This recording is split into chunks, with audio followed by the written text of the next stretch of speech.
Clara Whitmore dropped to her knees in the burning dust and crushed her feverish daughter against her chest.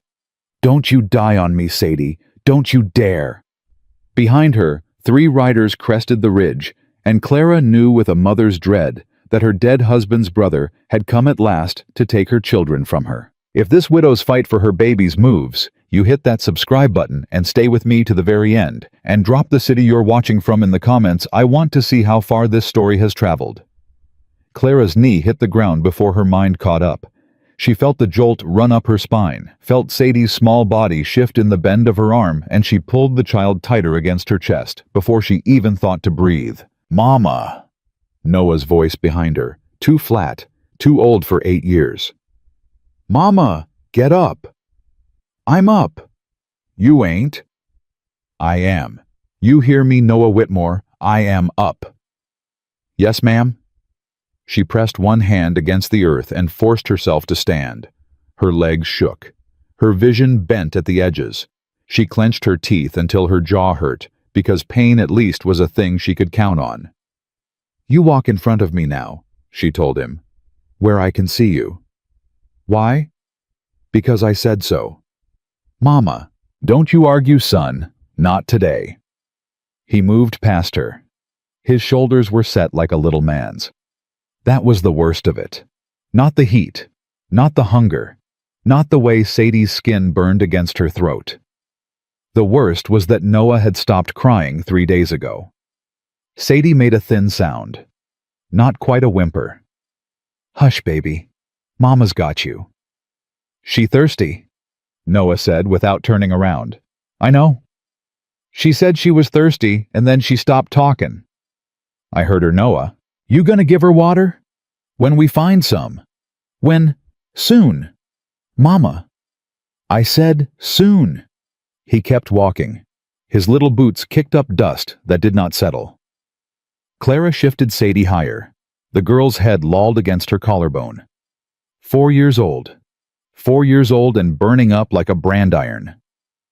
Clara bent her face to the child's temple and whispered, "Don't you go, Sadie. You hear me? You don't go. You stay with your mama. You stay." Sadie did not answer. Clara kept walking. She did not know how long it had been since the wagon broke. She knew it had been 3 mornings since she had buried Thomas under the cottonwood. She knew her canteen had gone dry yesterday, and Noah's this morning, and she had poured the last swallow down Sadie's throat at noon. She knew the sun was a white coin hammered into a white sky. And she knew that somewhere behind her there were men. She did not look back. She would not look back. "Mama, walk." "Mama, there's a man." She stopped. "Noah?" "There's a man yonder, on a horse." "Noah, you don't—" "He's looking at us." She lifted her eyes. He was off to the left, maybe 100 yards out, sitting a bay horse with the patience of a man who knew the difference between haste and hurry. He had one hand on the saddle horn and the other resting loose by his thigh. He was not moving. He was just watching. Clara felt every muscle in her back lock. "Noah, come here." "Mama, come here to me." He obeyed. He pressed himself against her hip, and she put her free hand on the back of his neck, and she waited. The man nudged his horse forward. A slow, deliberate walk. Not a charge, not a rush.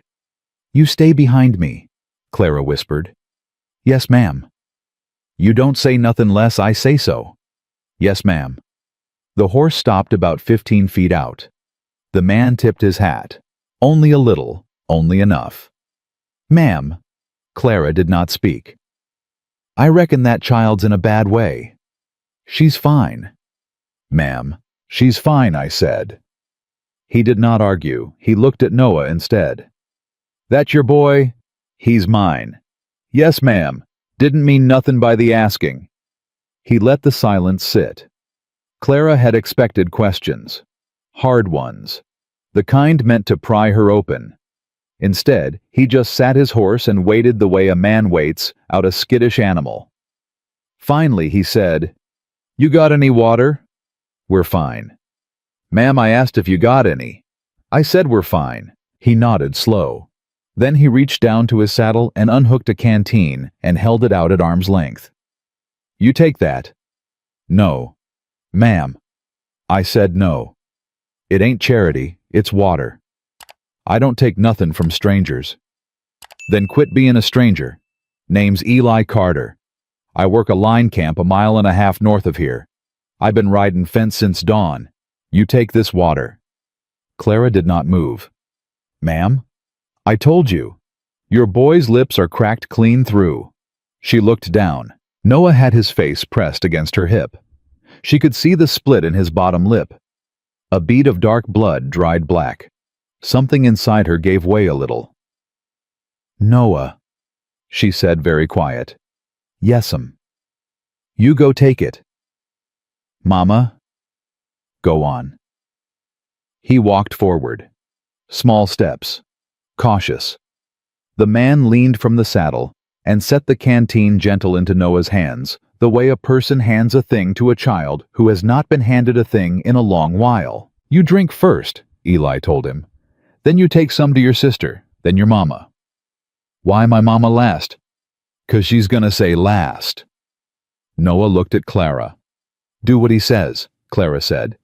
Noah drank. Clara watched his throat work. She watched him stop himself long before he should have watched him walk the canteen back to her, like it was the last thing in the world. He tilted it to Sadie's lips. Most of it ran down the child's chin, but some of it went in, and Sadie made a sound. "Sadie," Clara breathed. "Sadie, baby." "Now you, ma'am," Eli said. Clara drank. She did not mean to close her eyes. She did. For 1 second. For 1 second, she stopped being the only thing between her children, and the grave and the world tilted. Easy. She snapped her eyes open. Eli was off the horse. He had not touched her. He was standing 3 feet away with his hands down and flat where she could see them. "Don't you come closer." "No, ma'am. I mean it. I believe you." She lowered the canteen. Her hand was shaking. She hated that her hand was shaking. Eli said without moving, "Ma'am, I'd like to carry that little girl." "No. I ain't asking to keep her." I said no. "Yes, ma'am." He waited. She looked down at Sadie. The child's mouth was slightly open. Her eyelashes stuck together with dust. Clara could feel the heat coming off her like a stove. "Mama?" Noah's voice. Different now. Tight. "Mama, look!" She turned. On the rise behind them, maybe a mile out, dust was moving. Not wind dust. Horse dust. 3 riders, maybe 4. Moving together. Clara's knees almost went out again. "Ma'am?" "Nothin'." "Ma'am, that dust yonder "Nothin', I said." Eli looked at the ridge, then he looked at her. His face did not change, but something behind his eyes did. "Who's behind you?" "Nobody." "Ma'am." "Nobody that's your concern." "I reckon it just got to be my concern." "Mr. Carter." "Eli." "Mr. Carter, I thank you for the water. We'll go on." "Go on where, de?" "North." "There ain't nothing north for 11 miles but more of this. Your boy won't make 3. "He'll make it." "Ma'am?" "He'll make it." Eli was quiet a moment. Then he said, "All right." He turned and walked to his horse. He untied a second canteen. He untied a roll of oilcloth. He tied them both to a length of cord. "Take these." "I don't." "You don't gotta take me. Take the water." He held them out. "Take the oilcloth. Put it over that child's head, for the sun cooks her brain." Clara took them. "Much obliged." "Yes, ma'am." She started to turn. "Ma'am." "What?" "Them riders." "What about them?" "They can—" She did not answer. "Ma'am, they kin of yours." She swallowed. Her throat felt like sandpaper even with the water in her. "My husband's brother." "Huh. He ain't got no right." "I didn't say he did. He ain't got no right to these children." "No, ma'am." "He thinks he does." "Yes, ma'am, I expect he does." She looked at the ridge. The dust was closer. Or it looked closer. It was hard to tell in the white light. "He'll take them," she said, and she did not know she was going to say it until she said it. "He'll take them, and he'll raise Noah hard, and he'll marry Sadie off at 14 to the first man with a deed and a drinking problem, and he'll tell himself it was mercy. He'll tell himself he did right by his brother's name." "Yes, ma'am." "He won't." "No, ma'am." "He won't do right by nothin'?" "No, ma'am." She did not know why she was telling him any of it. She did not know him. She did not know his face from any other face. But he was not looking at her like a thing to be picked up, and that was the first time in 3 days a man had looked at her that way. "Mr. Carter." "Eli." "Eli. My name is Clara Whitmore. This here's my boy Noah. This is my Sadie." "Ma'am, if I was to take you up on shelter, just till that child's fever breaks." "Yes, ma'am." "Would you ask me anything?" "No, ma'am. Not one thing. Not one, ma'am, less you meant to tell it." She looked at him a long second. "Sadie?" she said, and her voice cracked for the first time. "Sadie needs shade." "Yes, ma'am." "Take her." He stepped forward slow. He slid his hands under the child with the kind of care a man gives a thing that might break in his fingers. He lifted her against his shoulder. Sadie did not stir. "Noah," Clara said. "Yes'm. You hold on to my skirt. You don't let go." "No, ma'am. Not even if I fall." "You ain't gonna fall." "Not even then." "Yes, ma'am." Eli had already turned and was walking his horse. "Ma'am, my place is 1.5 miles. We'll go through that wash yonder. It'll put a ridge between us and them dust for maybe 15 minutes. 15 minutes? 15 minutes is all I can give you 'fore they see us movin'. That's enough. It'll have to be." They started. Clara could feel Noah's fist wound into her skirt. She could feel the oilcloth rough against her arm. She could feel the canteen bumping her hip. She did not feel Sadie anymore, and the absence of her was the worst weight she had ever carried. "She breathin'?" Clara asked. "Yes, ma'am." "You sure?" "I feel it against my neck." "Don't lie to me, mister." "No, ma'am." They walked. After a while, Noah said, "Mister." "Yes, son." "You got a gun?" "I got a rifle on the saddle." "You a good shot?" "I'm a fair shot." "How fair?" "Fair enough." "Mister?" "Yes, son." "My pa was fair too. He still died."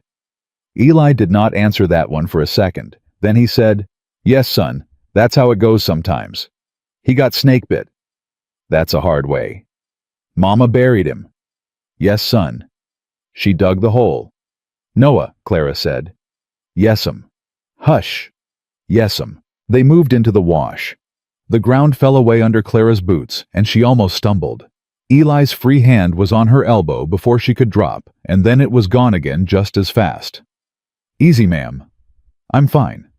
"Yes, ma'am." "Don't touch me." "No, ma'am." She did not look at him when she said it. She was watching the ridge behind them. She was counting the seconds in her head. "Eli." "Ma'am, if they come." "Yes, ma'am." "If they come and you can't." "Ma'am, you put Sadie down first. You put her down and you take Noah and you ride. You hear me?" "No, ma'am." "You hear me?" "I hear you. I ain't doing it." "You will." "No, ma'am, I won't." "Mister." "Eli." "Eli, you don't owe us a thing." "That ain't what owing is, ma'am." She did not have an answer for that. They kept walking. Sadie coughed once. It was a dry sound, a broken sound, but it was a sound. "Oh, baby," Clara whispered. "Oh, Sadie." "She's coming back some," Eli said. "The water's workin'." "You think?" "Yes, ma'am, I think." "Don't you lie to me. Don't you ever." "No, ma'am." They walked on, and for a time there was nothing but the sound of boots in dust and the creak of leather and Sadie's shallow, uneven breathing against Eli's neck. Then Noah said, "Mister?" "Yes, son." "If I was to carry that rifle." "You ain't." I've been shot before. Noah, Clara said. I ain't lying. Noah, you were stung by a hornet. It hurt. It ain't the same. Mister? Yes, son. You reckon I could carry it, just to hold? No, son. Why? 'Cause a gun ain't a thing you hold, son. It's a thing you use, and today ain't a day for you to be using one. Noah was quiet a minute. Then he said, Yes, sir. Clara looked down at the top of his head. She did not trust her voice, so she did not speak. Eli said, Ma'am, up yonder. You see the break in that ridge? I see it. That's my place. That little, it's all a man needs. It don't look like enough. It's enough for tonight. She could see the well handle from where she stood. A real well. She felt something behind her eyes that she did not have time for. All right, she said. Yes, ma'am. All right. They reached the door.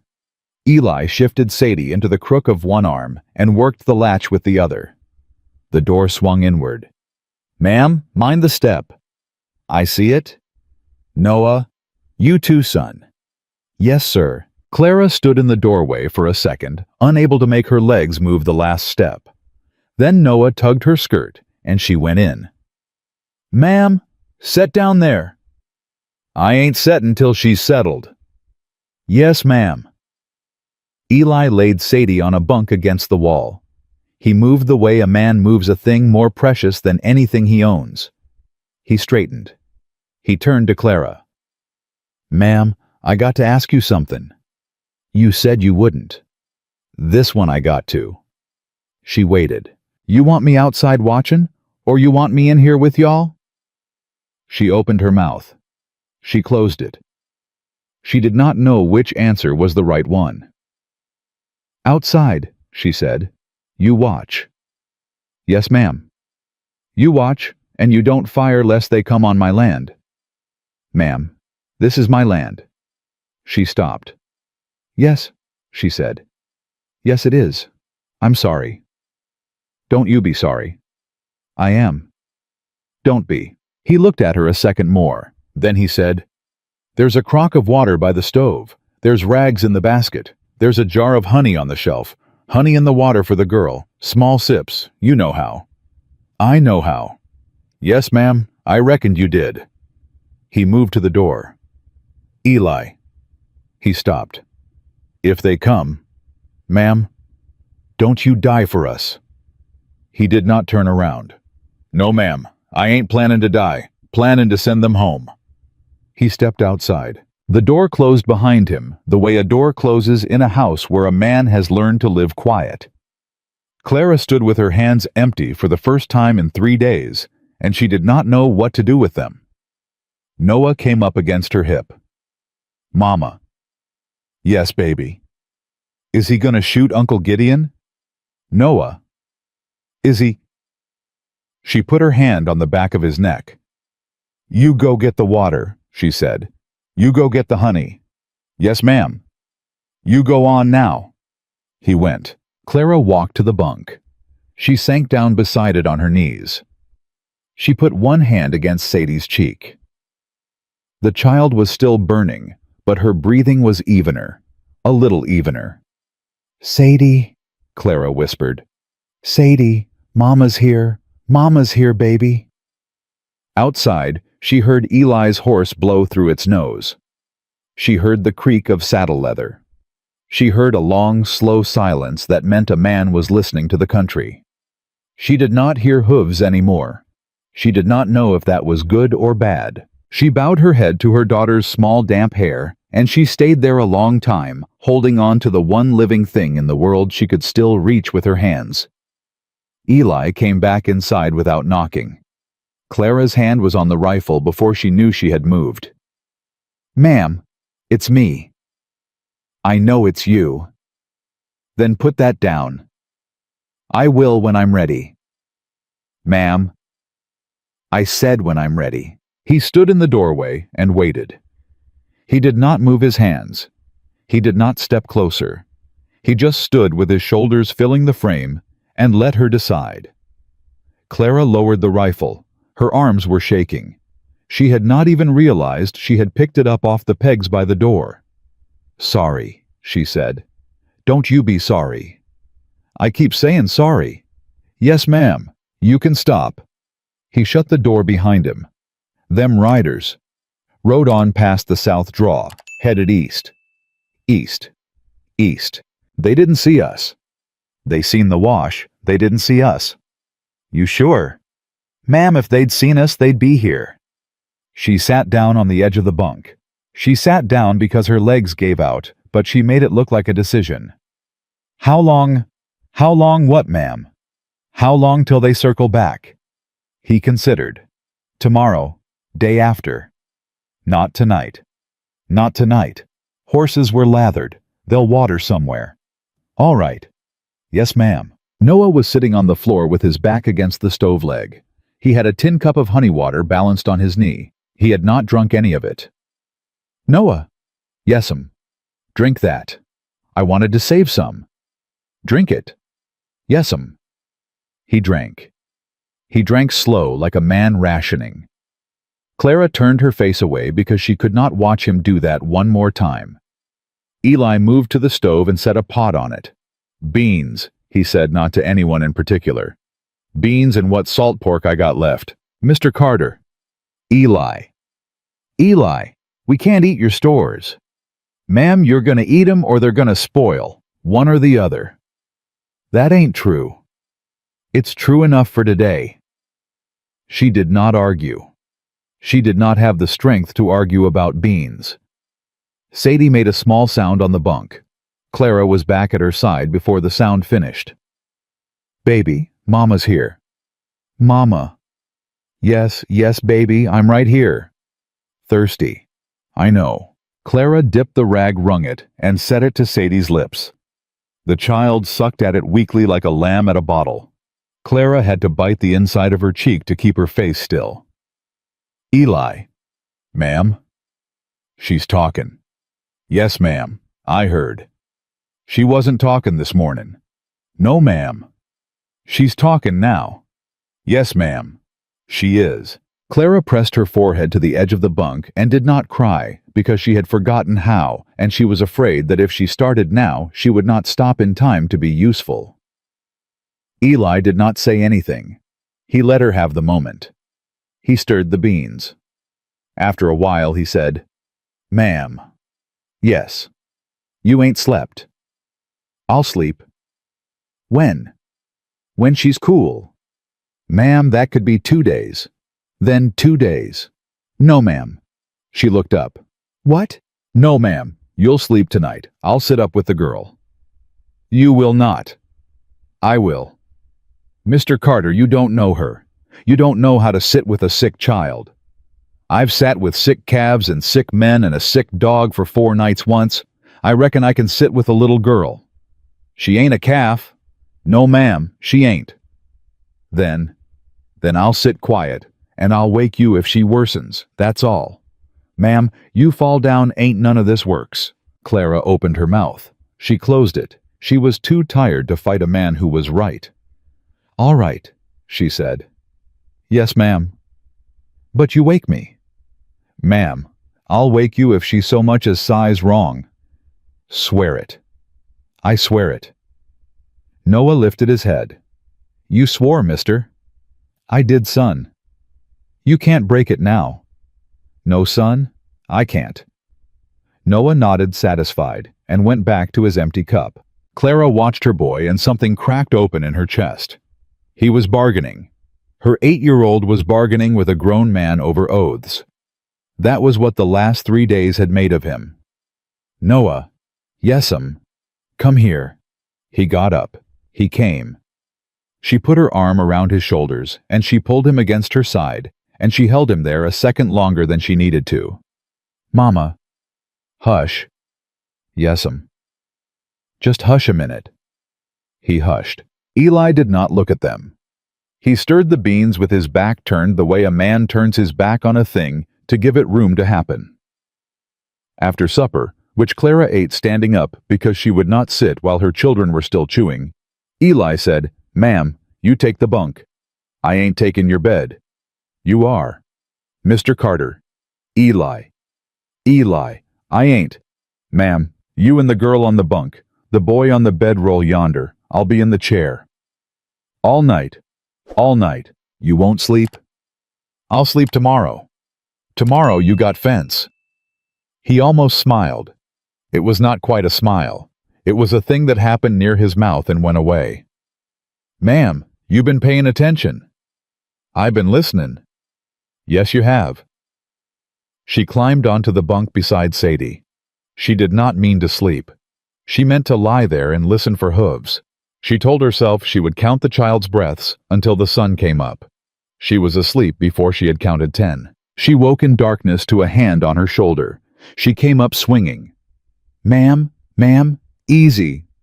Sadie? She's all right. Ma'am, she's all right. Fever broke. Clara's hand stopped in midair. What? Fever broke. 'Bout an hour back. She's sweatin' clean. Breathin' easy. Clara put her palm on Sadie's forehead. The skin was damp. Cool. Oh. Yes, ma'am. Oh, God. Yes, ma'am. She sat up fast and her head swam. Eli's hand was on her elbow and then it was gone. Sorry. Don't apologize, mister. Eli, don't. No, ma'am. She bent over Sadie. The child's mouth was open a little. She was breathing the way children breathe when they are deep down in sleep and not coming back up for hours. Mama. That was Noah. He had sat up on the bedroll. She's all right, Noah. Sadie's all right. I heard. Come feel. He came. He laid his small hand on his sister's cheek. He held it there a long time. She ain't hot. No. She ain't hot, Mama. I know, baby. He climbed onto the bunk without asking. He curled up against Sadie's other side. He put his arm over her waist like a boy twice his age, guarding a thing he had nearly lost. Clara looked across the dim room at Eli. He was back in the chair by the door rifle across his knees, one boot up on a crate. You didn't wake me. Ma'am, she didn't worsen. She bettered. You said to wake you if she worsened. That's a lawyer's answer? Yes, ma'am. You let me sleep on purpose. Yes, ma'am. She did not know whether to be angry or grateful. She was both at the same time so close together, they ran into one thing she had no name for. Thank you, she said. Yes, ma'am. She lay back down next to her children, and she did not sleep again, but she rested in a way she had not rested in 3 months. Morning came gray and then gold. Clara was up before the light was honest. She had the stove going by the time Eli stirred in the chair. Ma'am, sit down. I'm making coffee. Ma'am, that's my... Sit down, Eli. He sat. She set a cup in front of him. He looked at it like it was something he had forgotten the shape of. I can pour my own coffee. I know you can. Then hush and drink it. He drank it. Noah was still asleep on the bunk wrapped around his sister. Sadie was awake. Clara could tell because she could hear the soft, steady sound of a little girl humming almost to herself the way Sadie did when she was happy and did not know anyone was listening. Eli heard it too. She sings. She sings. That a good sign? Mister, that's the best sign there is. He nodded. He drank his coffee. Eli. Ma'am? I got to tell you something. You don't got to tell me nothing. I got to tell you this. He set the cup down. Gideon, my husband's brother. He's got money. Not a lot. Enough. And he's got a deputy in his pocket 2 counties over. I figured. The men that rode past yesterday, them weren't hired hands. One of 'em was a deputy's cousin. The other was a man who works Gideon's ranch on wages. I figured that too. You figured a lot. Ma'am, I've been reading tracts since I was 12. So you know. I know. You know what he'll say when he finds us. Yes, ma'am. He'll say I stole my own children? Ma'am. He'll say I ain't fit. You're fit. He'll say a widow with no land and no money ain't fit. And there's law that'll side with him if a judge is in a mood. There is. So you know what you took in. Yes, ma'am. You can still put us out. He looked at her. Ma'am, you can. You put us out this morning, them men won't tie you to us. You got a clean story. You found a woman on the road, gave her water, sent her on. You got no cause to be in the middle of this. Ma'am, I'm saying it plain so you can choose. Ma'am, I already chose. When? Yesterday, when your boy's lip split. She looked down at her hands. That's a fool reason, she said. Yes, ma'am, I reckon it is. You ought to have a better one. I got a better one too, but I don't know you well enough to say it. Clara did not ask what it was. She could not afford to know, not yet, not with her children asleep 12 feet away, and Gideon Whitmore somewhere out there, watering his horses. All right, she said. Yes, ma'am. All right, then you tell me what needs doing. Ma'am, I ain't sittin' in your house eatin' your beans. I work. Ma'am, you just buried a husband. I know what I buried. You been 3 days on foot with 2 babies in the sun. I know what I been. Ma'am, Eli, I work or I walk. Choose. He looked at her a long second. Then he nodded once short, the way a man nods when he has just understood a thing he should have understood already. All right, ma'am. There's a woodpile out back. There's water needs haulin'. There's a shirt I tore on the fence I ain't had time to mend. Give me the shirt. Ma'am, the shirt can wait. Give me the shirt. I'll do the water first. Ma'am, Eli. Yes, ma'am. He gave her the shirt. By mid-morning she had hauled 4 buckets from the well, split a half-cord of kindling that Eli had meant to split that night, scrubbed the stove black, and mended the shirt. She did it in a kind of controlled fury. She did it because if her hands stopped, her head would start, and her head was not a safe place to be. Eli watched her for about an hour. Then he saddled up and rode the south fence. He did not say where he was going. He did not need to. Clara understood. He was looking for tracks. Noah tried to follow him to the corral, and Eli turned him back with a hand on his shoulder. Not today, son. Why? 'Cause today I'm riding fast, and you ain't ready to ride fast. I can ride. I believe you, but not fast, not yet. When? When your mama says. Noah came back inside, scuffing his boots. Mama. Noah. He said I can't ride fast. He was right. He said when you said. I'll say when I say. Yes'm. She handed him a rag. Wipe down the table. Wipe it till you can eat off it. Yes'm. He wiped. Sadie sat up around noon. She sat up and said, Mama, I'm hungry. And Clara had to turn her face to the wall for a full count of 10 before she could answer without breaking. Yes, baby. Yes. Mama's got food. Where are we? We're at a good man's house, Sadie. What good man? A cowboy. A real cowboy. A real one. Does he got a horse? He got a horse. Can I see it? When he comes back. When's he coming back? Soon. Mama. Yes, baby. I had a dream. Did you? I dreamed a man carried me. Clara stopped with her hand on the bowl. Did you, baby? He smelled like horses and smoke. Yes, baby. Was it Papa? Clara closed her eyes. No, baby. Papa went on. You remember, we talked about it. Under the tree. Under the tree, yes. Then who carried me? The cowboy, baby. The good man. Oh. Yes. I liked it. Clara set the bowl down. She went to the bunk. She sat on the edge and she smoothed her daughter's hair back from her damp forehead. Sadie. Yes, Mama. You listen to me. Yes, Mama. There's gonna be some hard days yet. You hear me? Yes, Mama. You do what Mama says. You do what the cowboy says. You don't run off. You don't open that door. You hear me? Yes, Mama. Promise. Promise. Clara kissed her forehead, and she got up and she went back to the stove, because if she sat on that bunk one more second, she was going to fall apart in front of her children, and she would not do that. Not yet. Not here. Eli came back before sundown. Clara heard the horse before she saw him. She was at the door with the rifle before he had dismounted.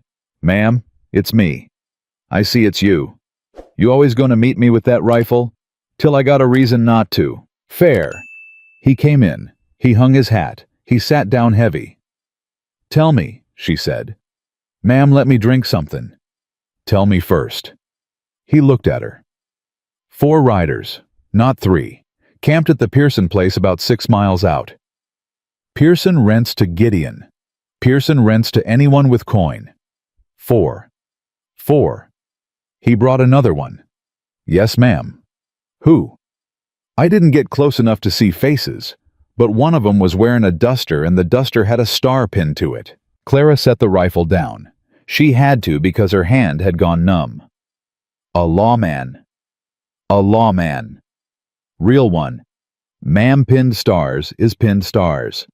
Some are real. Some are bought. Out here you can't tell till one of 'em points a gun at you." "What did he pay?" "I don't know what he paid." "He paid something." "Yes, ma'am, he paid something." She sat down on the bench by the table. She put her hands flat on the wood. She looked at them. "Eli." "Ma'am?" "He brought a star." "Yes, ma'am." "That means paper." "Yes, ma'am, could mean paper." "He's gonna come to this door with paper." "He might. And you'll have to open it." Eli did not answer right away. Then he said, "Ma'am, a man with paper still got to read the paper out loud, and a man reading paper out loud on my porch got to do it with me standing on the other side of my door, and that's a long way from taking your children." "You'd stand in front of a lawman." "I'd stand on my porch." "That ain't the same." "No, ma'am, it ain't." She stared at her hand some more. "Eli." "Ma'am." "Why?" He did not pretend not to understand. He said, "Ma'am, 6 years ago I was riding for an outfit up in Kansas. There was a woman on that place. Cook's wife. Husband drank. Beat her on a Sunday till she couldn't stand straight Monday. Every man on that ranch knew it. Every man. Me too. We all kept our mouths shut 'cause it wasn't our business. Till one Sunday, it wasn't her he beat. It was the little one. And by the time we got to the door, the little one was gone." Clara's throat went dry. "I quit that outfit the next morning. I've been riding alone since. And I told myself if I ever again saw a woman walking the wrong way down a road with a child in her arms, I was gonna stop the horse." He looked at her. "I stopped the horse, ma'am." Clara put her face in her hands. She did not cry, but she sat there a long minute with her face in her hands and her shoulders shaking without sound, and Eli did not touch her and did not look away. When she lowered her hands, she said, "All right." "Yes, ma'am." "All right, Eli Carter." "Yes, ma'am." "You tell me what you need from me." "I need you to not run." "I wasn't gonna run." "Ma'am, I saw you looking at that back window this morning." She almost laughed. It came out wrong, half a breath, half something else. "I wasn't gonna run far." "Ma'am, don't run at all. They catch you on open ground with 2 babies, and they got paper, it's over. They come to that door, they got to deal with me. And if they deal with you hard, then they deal with me hard. Eli." "Ma'am, you said don't lie, so I ain't." She nodded. She nodded like a woman agreeing to a thing she did not want to agree to. Outside somewhere past the corral, Eli's horse blew through its nose. A coyote called far off one thin note that meant nothing. Clara looked at the door. 4 of 'em, she said. 4. And a star. And a star. She stood up. She crossed the room. She picked the rifle off the pegs again, and this time she checked the load. "Eli." "Ma'am?" "I ain't never fired this at a man." "No, ma'am." "If it comes." "Ma'am." "If it comes, you tell me which one." He looked at her a long second. "Yes, ma'am," he said. "I'll tell you which one." They came at 2 in the afternoon. Clara knew before she saw them. Eli's horse knew first. The bay lifted its head at the corral and blew, and Eli was on his feet from the chair before the sound had finished. "Ma'am." "I hear him." "Get the girl off the bunk. Put her in the root cellar with the boy." "Eli." "Now, ma'am." "There's a root cellar. Under the floor by the stove. Trap door." "I didn't see no." "That's 'cause it ain't meant to be seen. Move." She moved. "Noah, Sadie, come here to me." "Mama." "Don't you talk, Noah. Come here." Eli dragged the table back from the stove. He lifted a plank Clara had walked across 20 times without knowing. A dark square opened up underneath. "Sadie first," he said. "Ma'am, hand her down." "She just woke up." "I know it. Hand her down." Clara lifted Sadie. The child made a small sound of protest, and Clara pressed her mouth to the top of her daughter's head. Baby, listen. You go down with Mr. Eli for 1 minute. You don't make a sound. You hear me?" "Mama." "Not a sound, Sadie." "Where you going?" "I ain't going nowhere. I'm right up here." "Promise." "I promise." Eli took the child one-armed and set her down on whatever was below. Clara could not see. She did not want to see. "Noah, you go." "Mama, I can—" "Noah Whitmore, you go down there and you put your hand over your sister's mouth if she starts to cry. You hear me?" "Yes'm." "You hear me?" "Yes, ma'am." He went. He went without another word.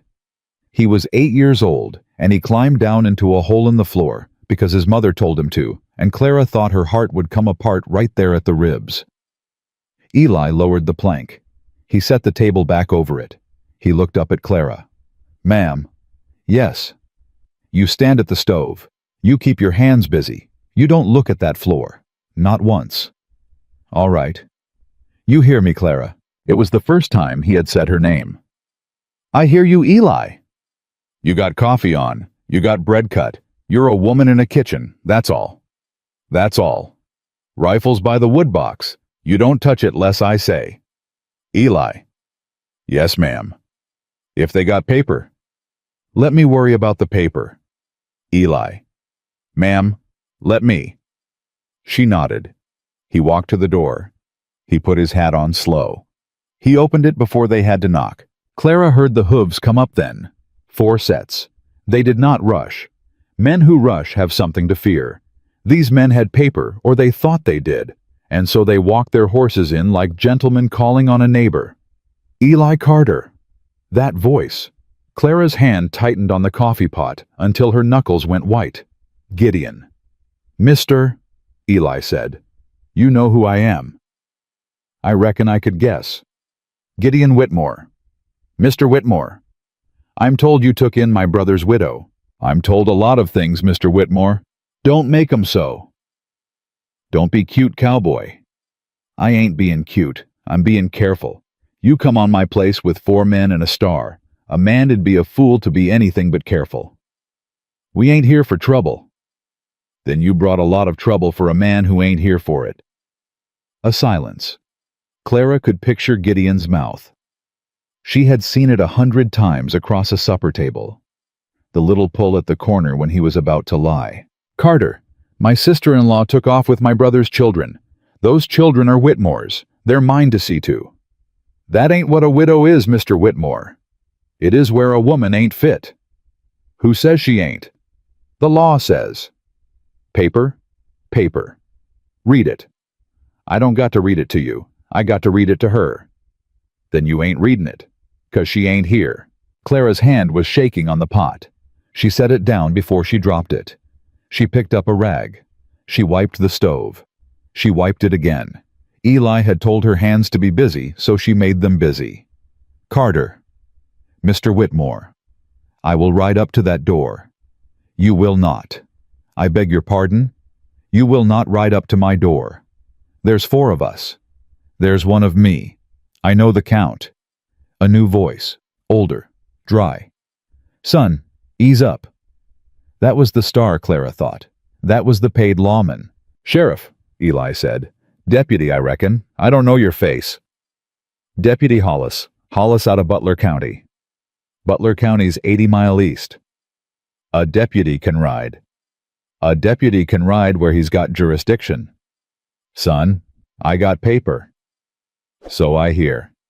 Paper don't cross county lines without a judge's signature on the back, deputy. A pause. It's signed. Show me.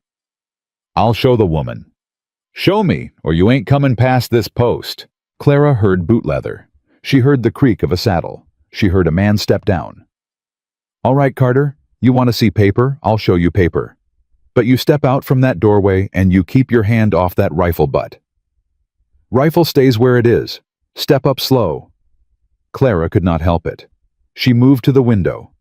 She kept back from the glass. She looked. Gideon was a little heavier than the last time she had seen him. His beard was shot through with gray now. He sat his horse like a man who had decided a long time ago what his face was going to do in public and had never once let it do anything else. Beside him, 2 hired men, hard, young. One of them had a cigar unlit clamped in his teeth. And Deputy Hollis, a lean gray man walking up to Eli's porch with a folded paper in his hand. Eli did not step back. Eli did not step forward. Eli stood in his doorway, the way a man stands in a doorway that is his. Hollis held out the paper. Eli did not take it. Read it to me. I can't read it out here. Then you ain't read it. Mister, I'm telling you plain. I got a sick child in this house. That child ain't being moved. I don't care what your paper says. Carter, you move aside or I'll move you aside. Deputy? What? You touch me. You better know what the next 5 minutes look like. Another silence. Longer. Then Gideon said soft, Let him read it, Hollis. Let him hear it. Let the widow hear it too. She's in there. We all know she's in there. Clara's knees went. She caught the edge of the stove with her hand, and she burned her palm, and she did not make a sound. Hollis unfolded the paper. He read. Clara did not hear the words. She heard pieces. Writ, guardianship, fitness, custody, children, Whitmore, Whitmore, Whitmore. She heard her own name. She heard it said like a thing that was already lost. Eli listened. He did not move. When Hollis was done, Eli said, That judge, who signed it? Judge Pembroke. Butler County. Butler County. Children was took from Butler County. No. Mother live in Butler County. No. Then Judge Pembroke ain't got no business signing it. Son? I said then Judge Pembroke ain't got no business signing it, and you know it, and that's why you come with 4 men instead of 2. Clara pressed her back to the wall. Gideon's voice again. Softer now. The voice of a man who had planned 3 answers for every one question. Eli Carter. Mr. Whitmore. You ever been to Butler County? No, sir. You know what they do in Butler County to a man who harbors a fugitive from a writ? I ain't harboring a fugitive. I'm minding a sick child. Law don't see it that way. Law don't see much from 80 mile off. I could bring more men, Carter. You could. I could come back with 20. You could. You'd still be 1 man. I'd still be 1 man on his own land. That's a hard place to die, Carter. It's a fine place to die, Mr. Whitmore. It's mine. Clara heard it then. The thing in Eli's voice. Not anger, not fear. Something older than both. The voice of a man who had already spent 6 years deciding what he was going to do the next time he got the chance, and who had just gotten the chance. She stepped away from the wall. She walked to the door. Ma'am? Eli said without turning. Stay inside. No, Eli. Clara. No. She came up beside him. She did not step past him. She was not a fool, but she came up far enough that Gideon could see her face over Eli's shoulder, and she made her face into a thing she barely recognized. Gideon? Clara. You turn that horse around. Clara. Come down off that porch. You turn it around, Gideon. Sister. Don't you call me sister. You ain't been my brother since Thomas was in the ground a day. Clara, them children need family. Them children got family. Them children got me. A widow with no home. A widow with a roof over her head and bread on the table. More'n you offered. I offered the ranch. You offered a room. In a house where a woman don't speak at supper till you nod at her.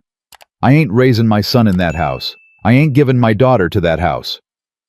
Clara. Gideon Whitmore, you loved your brother. I did. You loved him enough to bury him proper when the fever took him. Clara. You loved him enough to send a man out to our place with medicine when I wrote you. I didn't get no letter. You got the letter, Gideon. Clara. You got the letter and you set it down and you waited. You waited for him to die so you could come take what he had. That's a wicked thing to say. It's a true thing to say. Clara felt her voice breaking, but she did not stop. She could not stop. If she stopped, she was lost. My husband died alone in a bed with me holding his hand. He died callin' on you to come. He died thinkin' his brother was ridin' hard, and you was sittin' at your supper. You don't know that. I know it, Gideon. I know it in my bones. And every man on this porch knows it now, too. Deputy Hollis shifted his weight. Clara saw it. Eli saw it. Even Gideon saw it. Deputy, Clara said. Ma'am, you read that paper out loud. Ma'am, I did. You read it careful. I did, ma'am. Then you read that a judge 80 miles east signed an order about children he has never seen on the word of a man who didn't send medicine to his own brother. Hollis did not answer. Deputy Hollis. Ma'am. You a church-goin' man. Ma'am. I asked if you a church-goin' man. I am, ma'am. Then you look at me. He looked. You take these children, deputy, you take 'em knowin' what you take 'em to. You take 'em to a house where a man waited for his brother to die. That's the house you ridin' 'em to. You want that on your soul? Hollis's jaw worked. Ma'am, I got paper. Paper ain't a soul, deputy. Ma'am. Paper ain't a soul. One of the hired men stirred. The one with the cigar. He spat in the dust. Hollis, do the job. You shut your mouth, Hollis said without looking at him. We rode 8 hours. I said shut your mouth. Clara felt something shift. Small. A grain of sand. But a shift. Gideon felt it too. Gideon had always felt a shift before anyone else in a room. That was how he had gotten what he had. Hollis, Gideon said soft. You signed on. I signed on to serve a writ, Mr. Whitmore. That's what I'm asking you to do. You asking me to pull 2 babies out from under a woman who just buried her husband on a paper a judge in my county had no business signing. That's what you asking. Hollis. Mr. Whitmore. I paid you. Clara's breath stopped. Eli's did not. Eli's did the opposite. Eli breathed out slow and steady the way a man breathes when a thing he has been waiting for has finally showed up. You paid me, Hollis said, to ride with you and keep the peace. That's what you paid me. I ride home, you get your coin back minus the oats. Hollis. Minus the oats, Mr. Whitmore. The hired man with the cigar reached for his belt. Don't. Eli's voice. The man froze. Don't you touch that iron sun. Don't you even breathe on it. Carter, Gideon said. Carter, ease up. I'm easy. Your man ain't. You tell him. Pete, hands on the horn. Pete put his hands on the horn. Hollis folded the paper. He folded it slow. He folded it with the disgust of an old man who had just understood in front of his own eyes that he had been had. He walked to his horse. He swung up. He looked down at Gideon. Mr. Whitmore, you come to my county again with a paper like that, I'll lock you in my own jail for a night, just to teach you manners. Hollis. Mr. Whitmore, I'm done talking to you. He turned his horse. He tipped his hat to Clara. Ma'am. Deputy, I'm sorry for your husband. Thank you, deputy. He rode off. There were 3 of them left now. Gideon. Pete with the cigar. And the fourth, the silent one who had not said a word the whole time, and who was, Clara saw now, the most dangerous of the three. He had not said a word because he did not need to. "Clara," Gideon said. "Go home, Gideon." "Clara, you are a woman alone. I am a woman standin'. You come home, all this goes away. All of it. I'll say you was hysterical with grief. I'll say you wandered. Nobody will hold nothin' against you. The children keep their name. You keep your place in the family." "My place." "Your place." "My place is where I'm standin', Gideon." "Clara, my place is this porch." "On another man's porch." "My porch tonight 'cause he said so." Eli did not move. Gideon's face did what it had never done in all the years Clara had known him. It slipped. Just a little. Just at the corners. The thing underneath showed. "You made a fool of me today." "No, Gideon, you did that. In front of a lawman. In front of a better man than you. You will regret this, Clara." "I've been regretting a lot of things for a lot of years, Gideon. Ain't one more gonna kill me. I will come back." "You do that." "I will come back with more than paper." Eli stepped forward. One step. Just one. "Mr. Whitmore?" "Carter."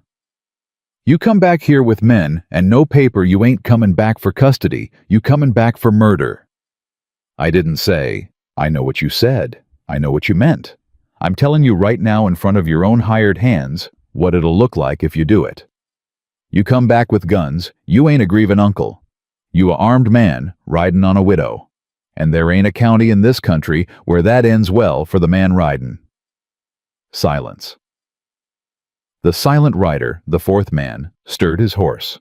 Just a little. Just enough for the leather to creak. Eli looked at him. "You." The man met his eyes. "I know you." The man did not answer. "I rode with a man wore a scar like that in Dodge in '68. The man's mouth moved. "Carter." "Yeah. Been a while." "Has been. Didn't know it was your place. Didn't know it was you riding. I'm out." "You're out." "I'm out, Carter." The man reined his horse around and rode. Pete looked after him, mouth open around his unlit cigar. "Jim, ride Pete." "Jim, what the hell?" "Ride Pete, or sit there and find out." Pete spat the cigar into the dust. He reined around. He rode. Gideon sat alone on his horse in front of Eli's porch. One man, one horse. "Clara," he said, low. "Gideon, this ain't over. It is for today. Clara, look at me." She looked at him. "Those are my brother's children." "They are my children, Gideon. Mine. I carried 'em. I birthed 'em. I fed 'em. I watched their daddy die, and I buried him with my own hands 'cause you wouldn't come. They are mine." His mouth opened. He did not find the word. He turned his horse. He rode. Clara stood on the porch until the dust of him had settled. She stood until the horizon was empty. She stood until her knees told her plain that they were going to go, and then she stood 5 seconds longer because she was not going down in front of anything that might still be watching. Then Eli's hand was under her elbow. "Clara." "Yes." "Inside." "The children."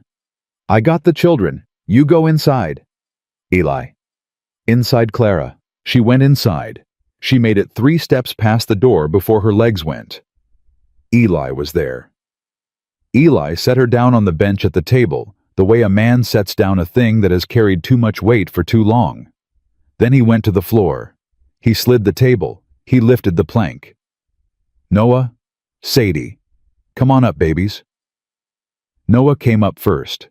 His face was white as milk. His hand was still over his sister's mouth. "Noah," Clara said. "Yes'm." "Come here." He came. He walked into her arms, and she gathered him, and she did not let go. Eli lifted Sadie out next. The little girl was wide awake, her eyes huge and dark. "Mr. Eli?" "Yes, Miss Sadie." "Is the bad men gone?" Eli looked at Clara. Clara could not speak. Eli said, "For today, Miss Sadie, for today they gone. They comin' back." Eli was quiet a second. Then he said, "Yes, ma'am, I expect they are." Clara pulled Sadie into her lap beside Noah. She held both of her children at once, one on each side the way she had held them the day they were born, and she put her face down between their heads, and for the first time in 9 days, she cried. She cried hard. She cried the way a woman cries when the running has stopped and the standing has just begun. Eli went outside. He closed the door behind him. He went out to stand on his porch and watch the road, because he was not a man who watched a woman cry, and because somewhere 80 miles east, a judge was going to hear by morning that his paper had not been enough. And Eli Carter already knew that the next piece of paper was going to be worse. The crying did not last long. Clara did not let it. She wiped her face on her sleeve and stood up with Sadie still on her hip and Noah still fisted in her skirt, and she went to the stove. "Mama." "Yes, Noah." "You was crying." "I was." "Why?" "'Cause I was ready to." "Oh. That ain't a bad thing, Noah." "No, ma'am. It's a thing a body's got to do sometimes." "Yes, ma'am." She set Sadie on the bench. She set a cup of water in front of her. She looked out the window at Eli's back on the porch. He was a dark shape against the late sun. He had not moved in 20 minutes. "Noah." "Yes'm." "You take your sister. You sit by the stove. You don't move." "Yes, ma'am." She went to the door. She opened it soft. "Eli." "Ma'am." "Come inside." "In a minute." "No, now." "No." He turned. He looked at her. There was something gone out of his face that had been there before. He came inside. "Sit down." "Clara?" "Sit down, Eli Carter." He sat. She set coffee in front of him. She sat across from him. She put her hands flat on the table between them. "You saved my children today." "I didn't." "You did." "Ma'am, you saved them. You stepped out that door. That wasn't me." "Don't." "Ma'am, don't do that. Don't give me back a thing you done." "Clara." "Don't." He was quiet. "All right," he said. "All right." They drank the coffee. They did not talk for a while. Sadie hummed from the bench by the stove. Noah watched them both with the eyes of a boy who had climbed out of a hole in the floor an hour ago and was still learning how to be in a room again. Finally, Eli said, "Clara." "Eli." "He'll come back." "I know. Maybe not with paper." "I know that too." "I gotta ride into town tomorrow." "All right." "I gotta send a wire." "To who?" "To a man in Kansas I used to ride with. He's a marshal now." "A real one." "A real one." "Eli." "Ma'am." "You want to bring more men here." "I want to bring one man here. And I want the name of that man known in this county before Gideon can hire around it." She thought about that. "All right. All right. All right, Eli. You ain't gonna fight me." "I ain't got the strength to fight you today." "Clara." "What?" "You don't got to fight me any day." She did not look at him when he said it. She said, "I'm going with you." "Ma'am." "To town. Tomorrow." "Clara, that ain't—" "I'm going. Gideon's men could be—" "I know where Gideon's men could be. I'm still going." "Why?" "'Cause there's a woman in that town runs a bakery. And she looked at me yesterday like I was a person. And I'm gonna go see if she meant it." He looked at her a long second. "Ma'am, you want work." "I want work." "You got work here." "I got chores here, Eli. Chores ain't work. Work is what a woman does when she gets paid." He nodded slow. "All right. All right. I ain't gonna fight you neither." They rode in at daylight. Clara had Sadie up in front of her on a borrowed mare. Noah rode behind Eli on the bay. Nobody said much for the first hour. The land did not give them the breath for talk. Then Noah said, "Mr. Eli." "Yes, son." "Yesterday." "Yes." "When them men come." "Yes." "You wasn't scared." "I was scared, son." "You didn't look scared." Son, a man who don't look scared is a man who's decided he ain't lettin' scared move his hands. That's all. He's still scared. Oh. Yes, son. My pa was scared when the snake bit him. I expect he was, son. He cried. Noah, Clara said from the other horse. Yes'm. Hush, baby. Yes'm. It's all right, he said it, Eli said. Eli. Ma'am, it's all right. A boy tells a thing he needs it told. Clara did not answer. They reached the settlement a little before noon. It was not much of a town. A dry goods, a livery, a church with no bell, a bakery with a painted board that said, "Hails in letters a woman had made carefully by lamp." Clara swung down before Eli could help her. She did not need help. She had been getting on and off that mare since dawn without help, and she was not starting now. Eli. Ma'am? You go send your wire. Clara. Go on, I'll be in the bakery. I'll come for you in an hour. An hour. She took Sadie's hand. Noah walked close at her other side. They crossed the street together. Martha Hale looked up from her flower when the door opened. She was a broad-shouldered woman, maybe 45, with a streak of white through her black hair, and arms that had kneaded bread for more years than Clara had been alive. Well, Martha said, Mrs. Hale. Clara Whitmore. You remember me? I remember everybody, honey. Martha came around the counter. She looked at Sadie. She looked at Noah. She looked back at Clara. Them your babies. They mine. That little one been sick. She was. She better now. She better. Come sit. Mrs. Hale. Martha. Martha. I didn't come to sit. I come to ask. Ask then. You said the other day, if I come to town for good, you might have work. Martha looked at her a long second. I did say that. I'm askin'. Honey, you just buried a husband. I know what I buried. You ain't slept. I slept. Child, I can see your face. Martha, I'm askin'. Martha wiped her hands on her apron. She leaned on the counter. What can you do? I can read. I can write. I can cipher. I can keep a book. You can keep a book.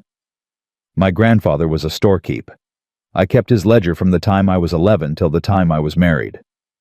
Huh. I ain't lyin'. I ain't said you was lyin', huh? Martha looked at Noah. Boy, can you sweep? Yes, ma'am. Can you sweep without dropping the broom on your own foot?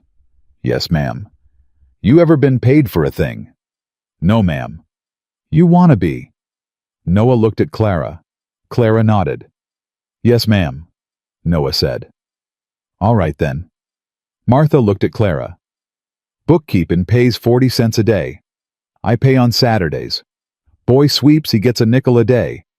Girl plays quiet in the back room, I feed her dinner. That enough?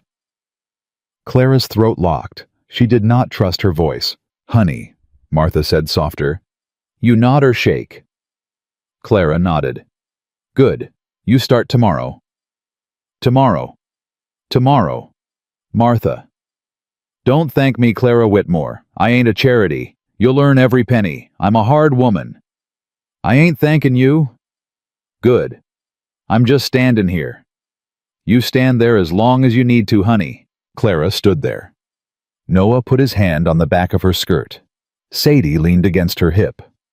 Martha went back behind her counter and started cutting biscuits as though nothing had happened, which was the most merciful thing a woman had done for Clara in a long time.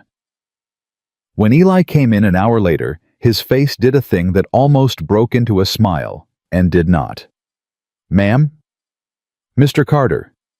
You got work. I got work. Good.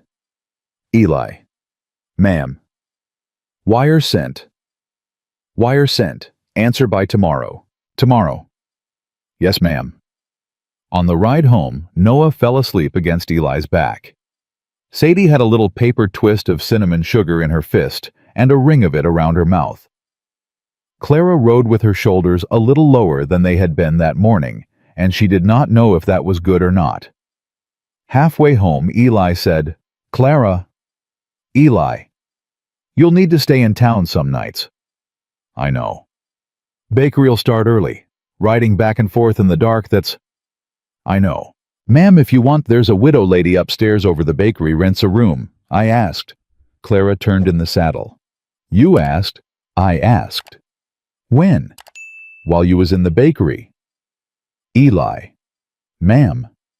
You planning a whole life for me while I was asking for a job? No, ma'am. I was planning a room. She almost laughed. It came out of her sideways. Eli Carter. Ma'am, you are a strange man. Yes, ma'am, I've been told. 2 mornings later, the wire came back. Eli read it on the porch. He read it twice.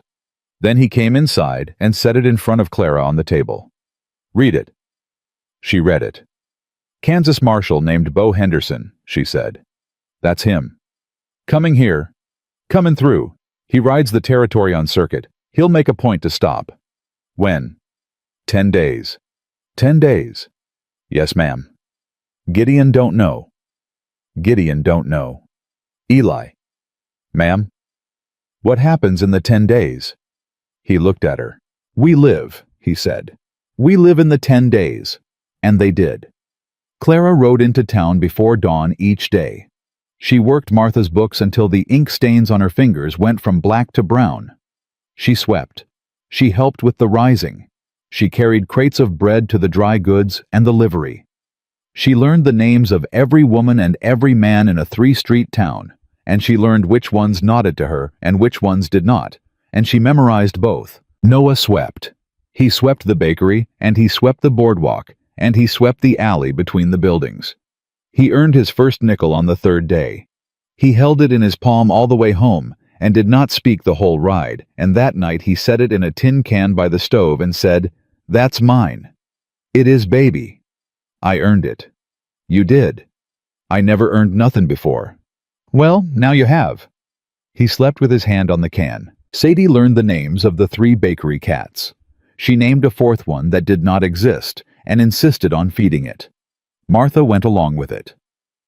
Martha set out a saucer every morning for a cat nobody could see, and by the end of the week, Sadie had stopped flinching when a door opened behind her. Eli rode fence and rode fence and rode fence. He came home at dusk most nights covered in dust. He did not say a word about Gideon. He did not have to.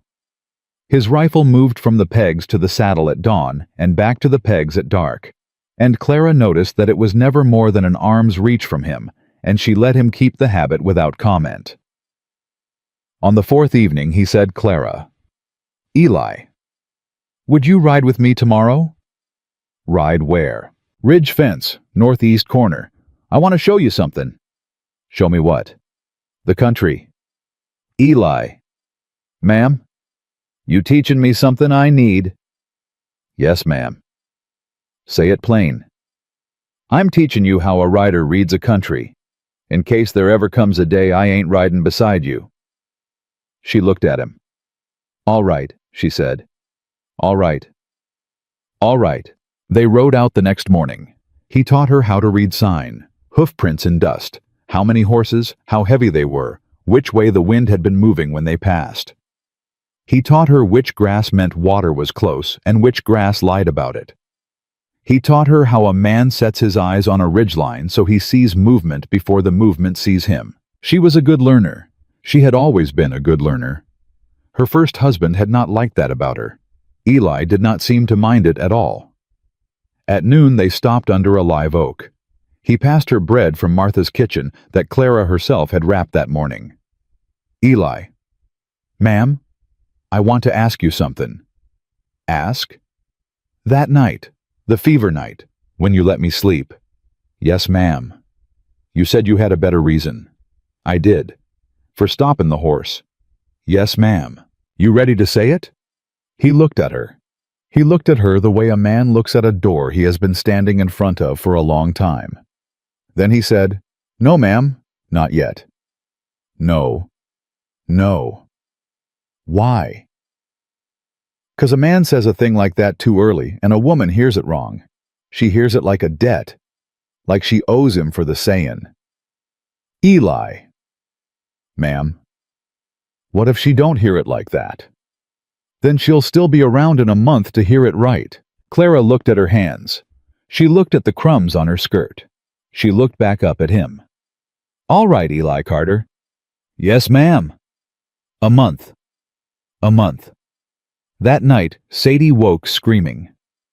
Clara was on the bunk beside her before the scream finished. Eli was at the door with the rifle. Noah sat up gasping. Sadie, Sadie baby. Mama. Mama's here. A man was in the window. Eli's face went hard. Which window, Miss Sadie? The big one. How long back? Just now, Mr. Eli. Eli was out the door before Clara could speak. He was gone 4 minutes. Clara counted.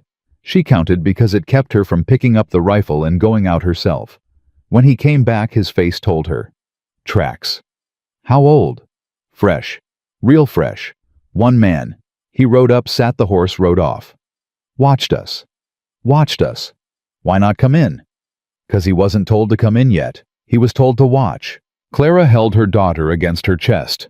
Sadie was not crying. Sadie had already learned not to cry. Eli. Ma'am. 6 days. 6 days. Till you're marshal. 6 days. Gideon won't wait. No, ma'am, he won't. She put her face down against Sadie's hair. Eli. Ma'am. I've been thinking about the room over the bakery. He was quiet. You want me to take it? I want you to take it. Clara. Eli, hear me. They watch tonight. They'll come tomorrow or the day after. And when they come, they'll come to this cabin. They won't come to a bakery in a town with 40 men in it who know Martha Hale's name. Clara. You send me and the babies, just till your marshal comes. Just 6 days. And leave you in a town with 4 men looking for a widow on a cabin porch, not for a bookkeeper behind Martha's counter. He did not answer. Eli. I'm thinking. Think fast. Clara, if I send you to that room. Yes. I ain't sending you there as a renter. No? No. Then as what? He looked at her. As my intended. Clara's breath stopped. Sadie against her chest made a small sound of sleep coming back. Eli Carter. Ma'am. You just proposed to me in a cabin at 3 in the morning after my baby screamed. Yes, ma'am. That ain't how a man proposes. No, ma'am, it ain't. You said a month. I did. What changed? A man watched my window. That's what changed. That's what changed.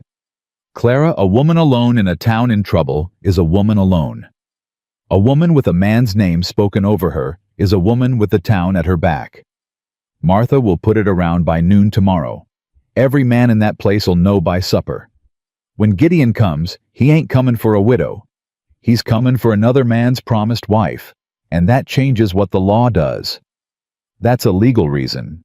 Yes, ma'am, it's a legal reason. Eli. Ma'am? Is there another reason? He was quiet a long time. There is. Say it. A month. Eli. A month, Clara. She looked at him. She looked at him in the low lamplight with her daughter asleep against her shoulder and her son watching from the bedroll with eyes too big for his face, and she understood that this was the most honest man she had ever stood in a room with. All right, she said. All right. All right, Eli Carter. I'll take your name at the door of Martha Hale's room. I'll take it for the town and the law and Gideon Whitmore. And for a month. And for a month. And then we'll see what's true. He nodded. Yes, ma'am. They rode into town at dawn. Clara did not look back at the cabin.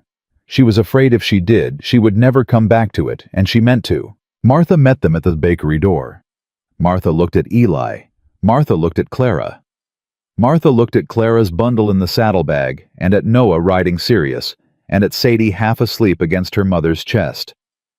Martha did not ask.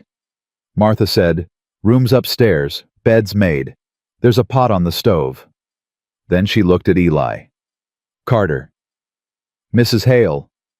She your promised? Eli looked at Clara. Clara nodded. Yes, ma'am, Eli said. She's my promised. All right. Martha wiped her hands on her apron. Then I'll have it around the square by 3. Thank you, Mrs. Hale. Don't thank me, Carter. Just don't you break her. No, ma'am, I ain't planning to. Men don't plan to. No, ma'am. Eli touched his hat. He rode. Clara watched him go down the street.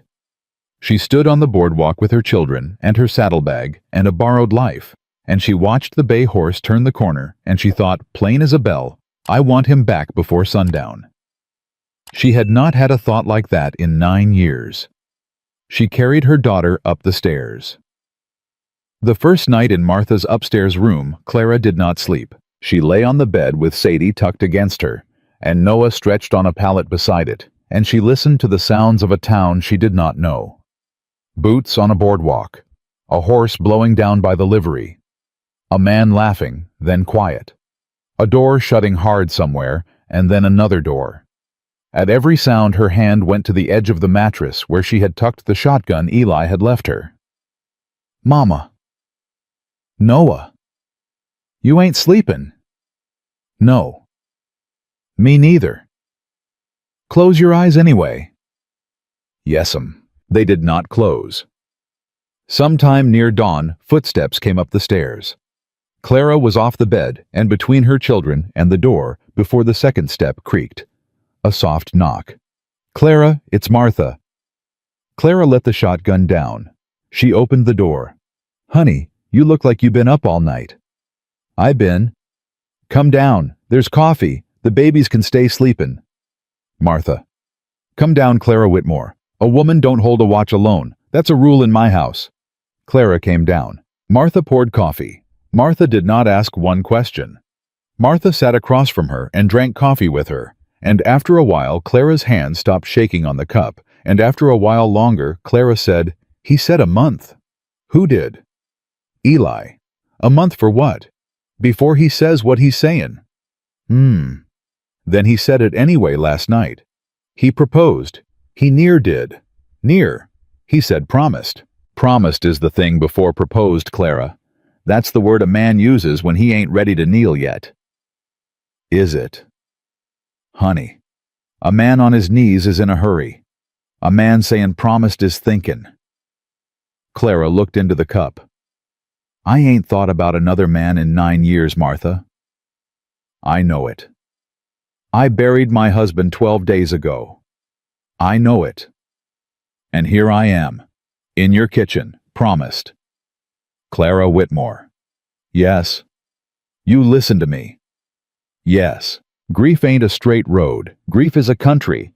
You can walk one part of it cryin' and another part of it standin' up. You can bury a man you loved poorly and still weep for him. You can stand next to a man who stops his horse for your babies and still wonder if your hands are your own. You hear me? I hear you. A woman don't owe her dead husband a whole life. She owes him the truth of how she loved him. And Clara, from what I've seen, you love that man better than he gave you to work with. Clara could not answer that one. Martha refilled her cup. Now drink that, and then go wash your face. And then you come down and keep my books.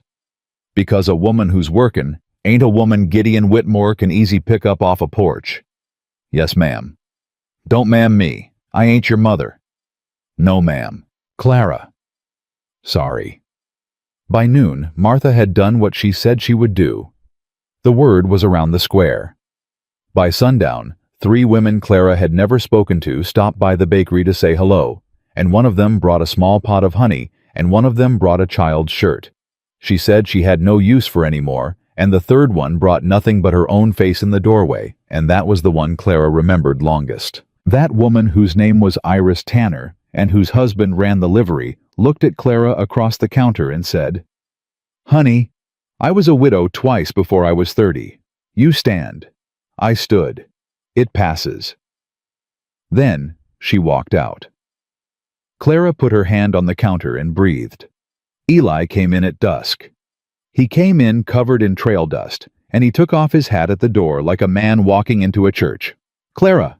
Eli! Baby's all right. They all right. You sleep any? Some. Liar, some I said. He almost smiled. He came closer. He did not touch her. He set a small bundle on the counter. What's that? Flour sack. Something I've been carrying in my saddlebag.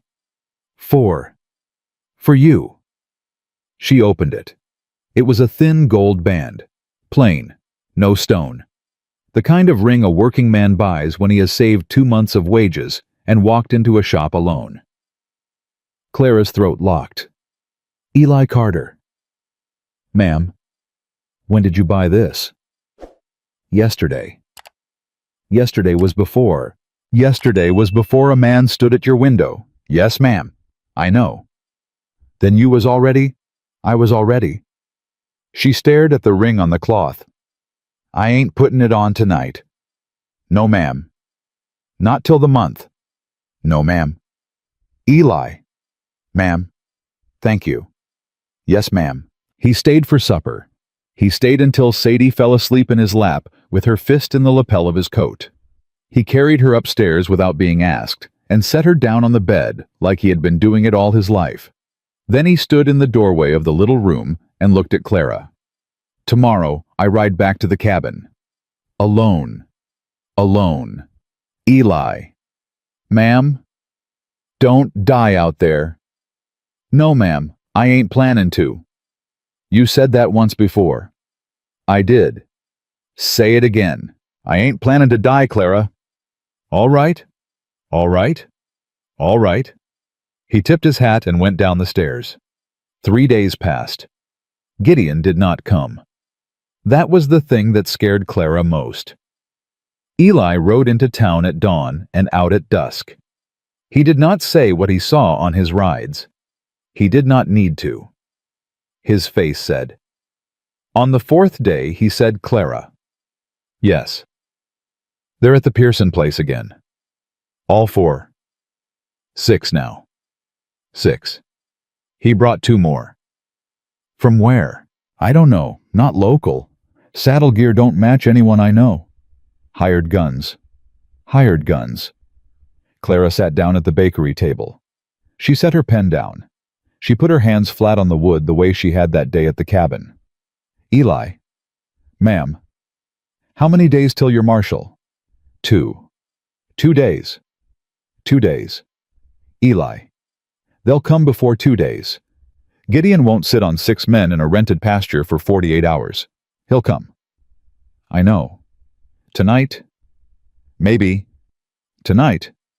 Maybe Clara. She nodded. She picked up the pen. She wrote one more line in Martha's book because her hand had to do something or she was going to scream. That night, she did not go up the stairs. She sat in Martha's kitchen with the shotgun across her knees, and the back door bolted, and the front door bolted, and Noah sleeping on a pallet by the stove because she had asked him to. Sadie was upstairs with Iris Tanner, who had not been asked, and had come anyway. Eli sat across from Clara with a Winchester across his. Martha was in the hallway with a pistol Clara had not known she owned. There were 3 other men in the bakery that Clara had not invited. Iris had. Iris's husband, a blacksmith's apprentice, and the man who ran the dry goods. They sat in the front room with their hats off and their rifles across their knees, and they did not speak.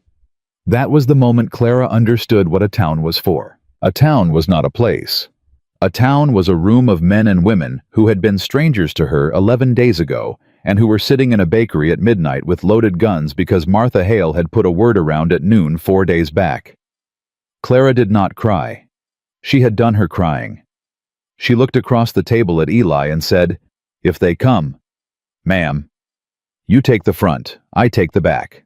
Clara, Eli, ma'am, you take the front." He looked at her a long second. "Yes, ma'am." They came at 2 in the morning. 6 horses. Coming up the main street at a walk because Gideon Whitmore was a man who believed in being seen. Clara heard them. Everyone in the bakery heard them. Eli stood up. "Clara, go." He went. He stepped out the front door with the Winchester low and easy in his hands. Iris's husband went with him. The dry goods man went with him. The blacksmith's apprentice stayed inside with Clara. Clara stood at the back window with the shotgun. She did not look out the front. She trusted Eli to own the front. Her job was the back, and she meant to do it. The voices came muffled through the walls. Gideon. Carter. Eli. Mr. Whitmore. She's in there. She's in her own place of employment, which is in this town, which ain't your county. That don't matter anymore, Carter. It matters a whole lot, Mr. Whitmore. Them 6 men behind you, they local. They're mine. They ain't local, meaning you brought guns into a town where you don't own a deed. That's a hanging matter in some counties, Mr. Whitmore. I got paper. Show me. It's at the Pearson place. Then you ain't got paper. Mr. Whitmore, turn around. Carter, turn around. Carter, you 1 man on a porch. I'm 3 men on a porch, Mr. Whitmore. You ain't counting good. Silence. Then Gideon softer. Clara. Clara did not move from the back window. Clara, I know you hear me. Eli's voice. Don't answer him. Clara did not answer him. Clara, this is your last chance to come home. Come out now, you and the babies. No harm done.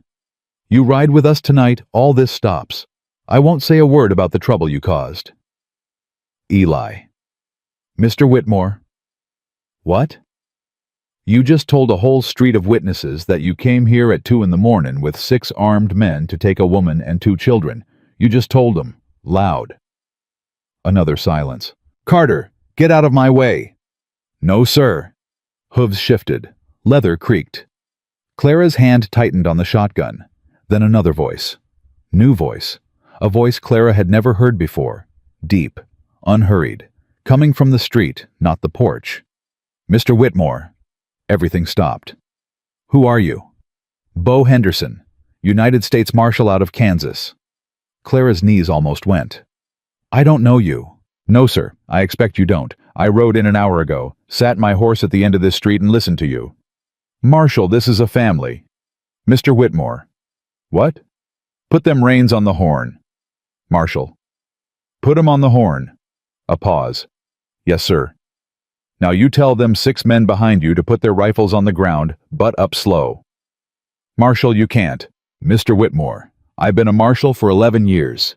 I rode with Eli Carter for 2 of them. A man who rides with Eli Carter and says a thing, he says it true. So when he tells me by wire a man named Gideon Whitmore is fixin' to murder a widow in her bed, I take the wire serious. I rode 2 days hard. I am tired. I am not patient tonight. This is my brother's wife. That ain't the question I asked. Rifles. Ground. Butt up. The sounds of 6 rifles being set on the ground. Slow. 1 at a time. Now, you boys step down off them horses. Step down and you stand to the west side of the street, you 6. Not you, Mr. Whitmore. You stay right there in that saddle. Boots hit the dirt. 6 times. Mr. Whitmore? Marshal? You came here with paper. It's at the Pearson place. I heard. I already rode past the Pearson place. A boy there let me see the paper. Judge Pembroke, Butler County. Signed 3 weeks back on a custody matter pertaining to children born in this county to a mother residing in this county. That paper ain't worth the ink it took. Marshal. I said it ain't worth the ink, Mr. Whitmore. Silence. Now, Mr. Whitmore, here is what's going to happen. You and these 6 men are riding with me tonight to the county jail 3 towns east. You will sit there till the circuit judge comes through next week. You will be charged with armed trespass conspiracy to kidnap and carry in a forged writ. You will answer to a real judge in a real county. Am I clear? Marshal, this is... Am I clear? A long pause. Yes, Marshal. Step down off that horse, Mr. Whitmore. Clara heard him step down. She walked then. She did not mean to walk. She just walked. She walked through the front room of the bakery and past the blacksmith's apprentice, and out the front door, and she stepped around Eli, and she stood on the boardwalk with the shotgun hanging loose in one hand, and she looked at Gideon Whitmore over the head of his horse. Gideon. Clara. You came to my town. Clara. You came to my town, in the middle of the night, with 6 men. Clara, if you'd just... to take my babies. Clara? Say it, Gideon. Clara, say it. I came to take the children. In the middle of the night. Yes. Say it so the marshal hears. I came to take the children in the middle of the night, with 6 men. Thank you, Gideon. Clara, you don't speak my name no more. Not in this town, not in any town. You write me a letter, I burn it. You send a man, I shoot him. You come yourself, I bury you next to your brother, and I don't mark the grave. Do you hear me, Gideon Whitmore? Clara, do you hear me? I hear you. Good. She turned. She walked back into the bakery. She did not look at Eli. She did not look at the marshal. She did not look at anyone. She walked to the stove and she set the shotgun down and she put both hands flat on the iron, which was cold because the fire had died 2 hours back, and she stood there with her palms flat on cold iron until she could breathe. Noah came out of the corner. Mama. Yes, Noah. You done it. Yes, Noah. He ain't coming back. No, Noah. Ever. Not ever. He pressed his face into her skirt and he stayed there. He did not cry. Neither did she. They were past crying, both of them, for one night. The marshal rode out before dawn with 7 men on a rope and Gideon at the head of them. Eli stood on the street and watched them go until the dust had settled. Then he came inside. He stood in the doorway of the bakery with his hat in his hand, and he looked at Clara across Martha's flour counter. Ma'am? Mr. Carter. You all right? I'm all right. Baby's all right. Baby's all right. Clara. Eli. A month. Eli. I said a month. I know I said it. You did. I ain't asking you to change it. You ain't. No, ma'am. I'm asking you to keep it. I want a month. You need a month. A body needs a month after a night like this. All right. And at the end of the month. Eli. At the end of the month, Clara Whitmore, I'm going to ask you a question. And I want you to answer it however you answer it, and I'll take the answer. All right? All right. All right, Eli Carter. Summer burned on. Clara kept Martha's books. Noah swept. Sadie named a 5th cat. Eli wrote his fence lines. He came into town most evenings. He ate at Martha's table.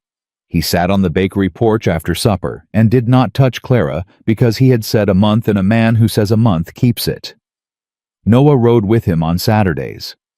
Eli taught him to knot a lead rope to check a shoe to sit a horse without fighting it. Noah learned fast. Noah had always learned fast. His mother had too. Sadie learned to say Mr. Eli's name without the Mr. She just said Eli. She said it the first time on a Wednesday, and Eli's face did a thing that was almost a smile and did not quite get there, and Clara saw it, and she turned her face to the biscuits. Iris Tanner came by every few days. Martha put her to work without asking. The blacksmith's apprentice, whose name was Tom, started walking Noah home from the livery because he said it was on his way, which it was not. A letter came 2 weeks in from Butler County. A new judge. A different one. An apology of sorts. A vacating of the prior writ.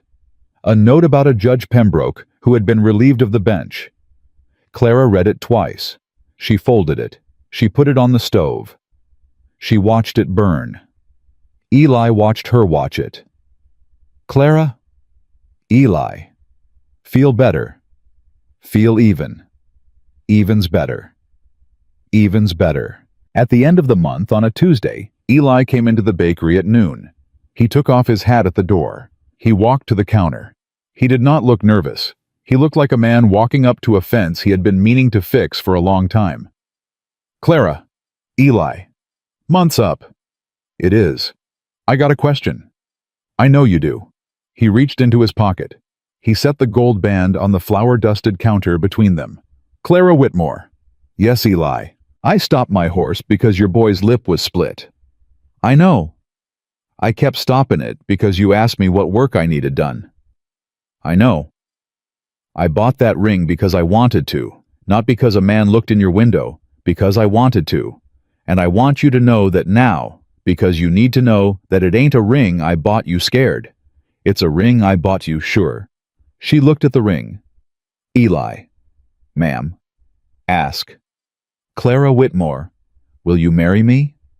She looked up. Her eyes were dry. Yes, Eli Carter, I will. He did not kiss her in the bakery. He was not that kind of a man. He took her hand across the flour, and he set the ring on her finger, and he held her hand in his for one long second, and then he touched his hat to her, like she was a lady he had just been introduced to, and he said, "Ma'am." And she said, "Mr. Carter." And Martha behind the counter wiped her eyes with the corner of her apron and pretended it was flour. They married on a Sunday. The whole town came. Iris Tanner brought cakes. Tom walked Noah up the aisle because Clara asked him to. And Noah carried the ring on a scrap of blue cloth, and he did not drop it, and he did not cry. And after the vows, he looked up at Eli, and he said loud enough for the church to hear, "You better be good to my mama." And Eli said, "Yes, sir." And the church laughed, and then the church cried, and Clara did not know until that moment how much she had wanted a room full of people to laugh and cry for her. Sadie was the flower girl. Sadie took her duties seriously. Sadie threw petals at everyone, including a dog that had wandered into the back of the church, and the dog sneezed, and the church laughed again, and that was the sound of a life starting. They did not stay at the cabin. They built bigger. By first frost, there were 2 rooms instead of 1. By Christmas, there was a stove with a kettle always on. By spring, there was a small corral for Noah's own colt, which Eli had given him on his 9th birthday, and which Noah had named Pa, which nobody commented on because in a family built out of loss, you let a boy name what he names. Clara kept Martha's books 3 days a week. Martha paid her 50 cents now because Clara had become too valuable at 40, and Martha was not a charity, but she was not a liar either. Gideon Whitmore went to prison for 11 months. He came out a smaller man. He did not come west again. Word reached the Carter place once that he had died 2 years later in a rented room in St. Louis alone. Clara set the letter on the stove and watched it burn as she had the other one. Eli watched her watch it. "Feel better," he said. "Feel even. Even's better. Even's better." Sadie grew. Sadie stopped waking up screaming. Sadie became a girl who sang while she worked and argued with cats and learned her letters from Clara by lamp and her seat from Eli in the saddle. Noah grew. Noah stopped being a small man. Noah started being a boy again for a while, and then a young man on his own time, in his own way. He never forgot his first nickel. He kept it in the tin can for the rest of his life, and when he was 40 years old and had a boy of his own, he showed him the nickel and told him what it meant. Clara grew too. Clara grew into a woman who walked into a room and did not check the corners.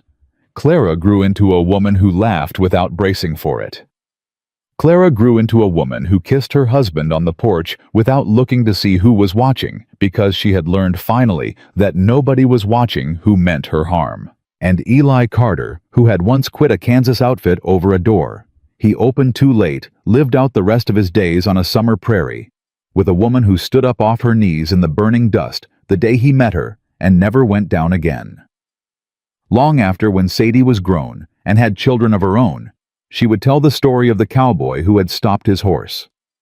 She would tell it to her children and her grandchildren, and she would always end it the same way. She would say, "A good man stops. A great man stays. Eli Carter stayed." And Clara Whitmore, who had walked into the summer with nothing but 2 children and a broken canteen, built a life on that staying, and she built it with her own 2 hands, and she built it strong enough to last. That is the whole story. That is all of it. And it is true in every way that a story about kindness on a hard road can be true.